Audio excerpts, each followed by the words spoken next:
Assalamualaikum warahmatullahi wabarakatuh. Berjumpa lagi dalam materi pembelajaran pendidikan jasmani, olahraga, dan kesehatan. Kali ini kita akan belajar tentang senam.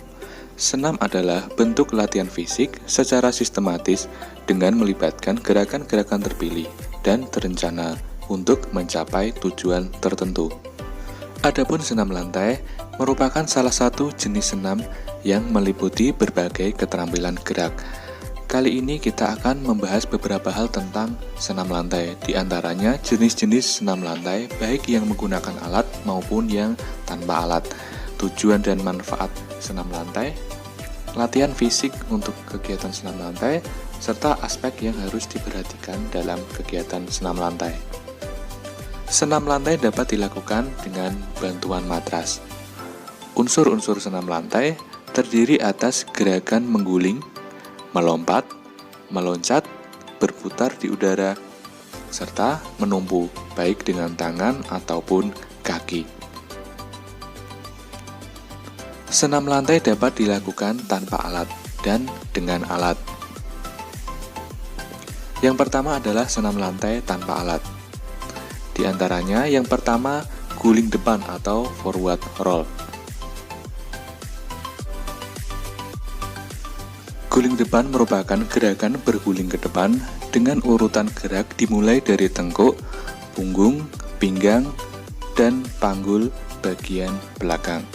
Yang kedua adalah guling belakang atau backward roll. Backward roll merupakan kebalikan dari forward roll atau guling depan. Gerakan berguling ini dimulai dari pinggul, pinggang bagian belakang, punggung, tengkuk, kemudian berdiri dengan kedua kaki. Yang ketiga adalah handstand atau berdiri dengan kedua tangan. Gerakan ini memerlukan kekuatan tangan. Untuk melakukan gerakan ini, kalian bisa menggunakan bantuan teman atau bisa bersandar pada dinding. Pastikan kalian aman untuk melakukan gerakan ini. Yang keempat adalah headstand, berdiri dengan kepala.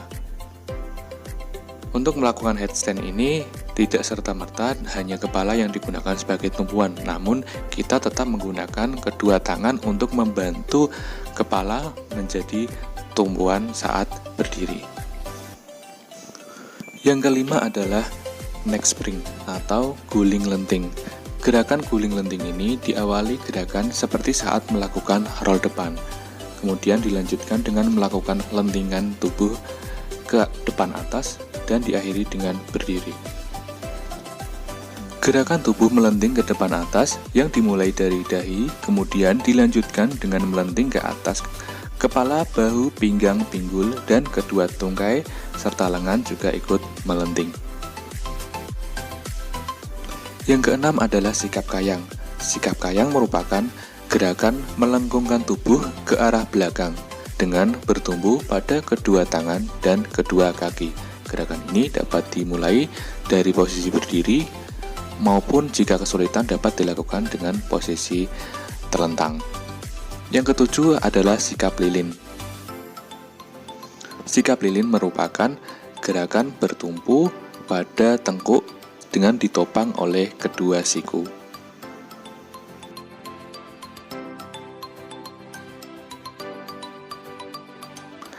Yang kedelapan, sikap kapal terbang. Sikap kapal terbang ini merupakan gerakan bertumpu dengan satu kaki, posisi tubuh sejajar dengan lantai, kedua tangan direntangkan. Untuk melakukan gerakan ini, pastinya kita harus memiliki keseimbangan yang baik. Yang kesembilan adalah meroda.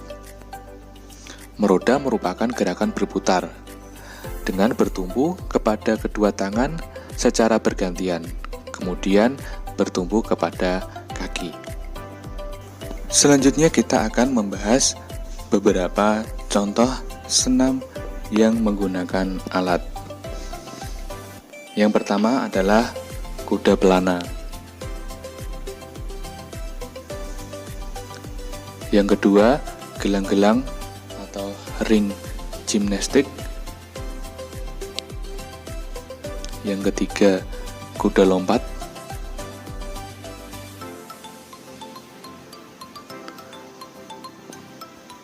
Yang keempat adalah palang sejajar.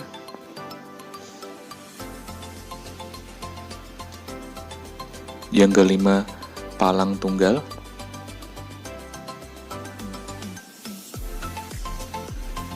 Yang keenam, palang bertingkat.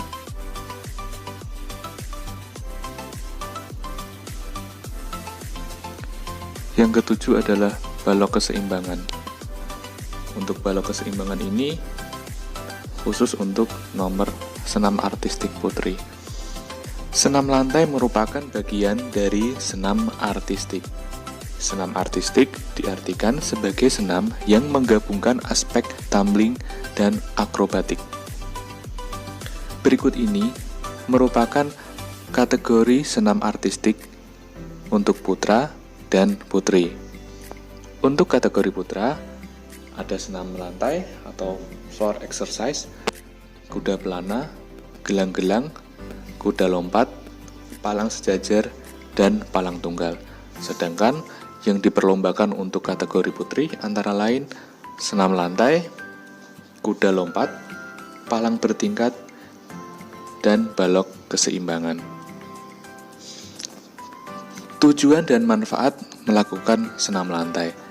Tujuan senam lantai yaitu untuk meningkatkan kemampuan melakukan bentuk-bentuk gerakan senam lantai, baik dengan bantuan alat maupun tanpa alat. Kemudian keuntungan melakukan senam lantai antara lain, yang pertama, kemampuan gerak tubuh menjadi semakin baik. Yang kedua, memperkuat otot-otot dominan yang digunakan dalam kegiatan senam lantai, misalkan lengan, kaki, paha, pinggang, perut, serta dada.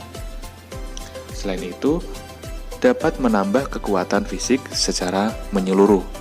Yang keempat adalah menjaga keseimbangan tubuh, melatih lompatan, memperbaiki postur, melatih fokus, membakar lemak, serta dapat melancarkan sirkulasi darah. Manfaat senam lantai antara lain manfaat fisik. Melalui senam lantai, daya tahan otot, kekuatan, kelincahan, kelenturan, keseimbangan, dan koordinasi dapat berkembang. Gerakan senam lantai juga dapat membantu memperbaiki postur, kesadaran tubuh, dan meningkatkan keterampilan gerak. Manfaat mental dan sosial. Kegiatan senam lantai mendorong kemampuan berpikir dan mengembangkan keterampilan. Oleh karena itu, pesenam lantai harus mampu berpikir kreatif untuk memecahkan masalah tentang gerak. Selanjutnya, aspek penting yang harus dilakukan saat melakukan senam lantai. Yang pertama, pastikan kalian melakukan pemanasan sebelum beraktivitas. Mulailah dari gerakan yang ringan sampai ke yang sulit. Konsentrasi penuh saat melakukan gerakan. Patuhi ketentuan teknik gerakan atau instruksi dari guru. Berpakaian senam yang sesuai. Menggunakan matras setiap melakukan senam lantai. Pastikan matras dan keadaan sekitar aman untuk melakukan gerakan senam lantai. Pastikan selalu dalam pengawasan saat melakukan gerakan atau latihan. Yang terakhir, lakukan pendinginan atau relaksasi sesudah melakukan aktivitas senam. Demikian materi untuk pembelajaran kali ini. Kurang lebihnya mohon maaf, semoga bermanfaat. Wassalamualaikum warahmatullahi wabarakatuh.